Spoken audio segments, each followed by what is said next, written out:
They're kind of yelling back and forth. Is he dead? Is he dead? I walk over and I was trying to be calm and get help there as fast as possible. In the early morning hours of January 29th, 2022, 46-year-old veteran Boston police officer John O'Keefe's lifeless body is found on the front lawn of a fellow Boston police officer's home in Canton, Massachusetts, 34 Fairview Road, as a blizzard blankets the Northeast. So when she ran over to his body, I said, oh my God. I ran over and I dug his head out, rubbed the snow. He had blood coming out of his nose and his mouth.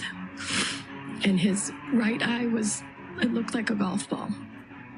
Within days, O'Keefe's unassuming 44-year-old financial executive girlfriend, Karen Reed, is accused of striking him down with her SUV in a rage-filled burst of evil. John, I'm down your fucking kid. You're fucking murdered.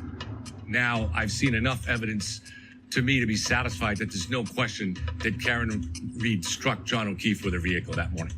And yet, some believe Karen Reed is a scapegoat, a pawn in a conspiracy to hide deep, dark secrets with corrupt cops and local Canton politicians running the town like an organized crime family. She was framed. This was a woman who was framed, and it was clear to me that there was a mountain of evidence that showed she was framed. John O'Keefe was killed inside 34 Fairview.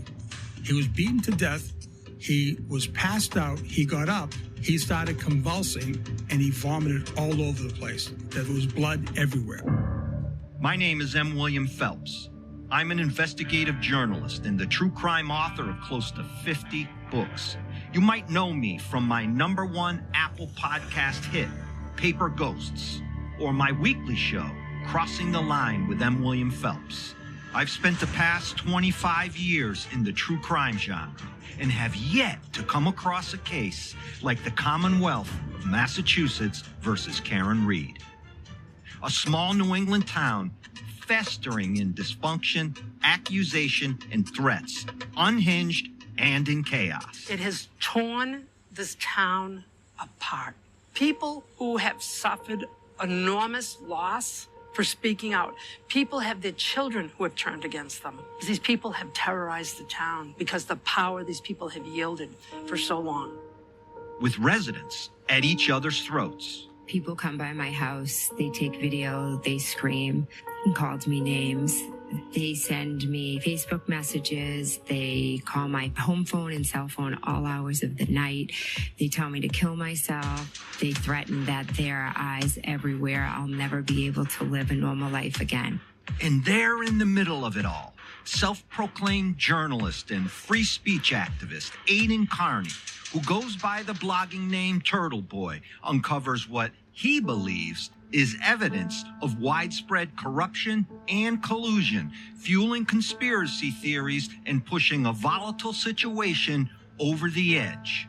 I'm exposing what really happened to John O'Keefe and the powerful and well-connected people who murdered him and cover up his murder. Before Turtle Boy himself is arrested and jailed. If we don't have change, we're going to have another dead body and we're going to have another innocent person framed. Victim John O'Keefe's loved ones are left devastated as a community comes to grips with broken friendships and shattered families. You are a disgrace to your brother, dude. A disgrace. You're a loser guy.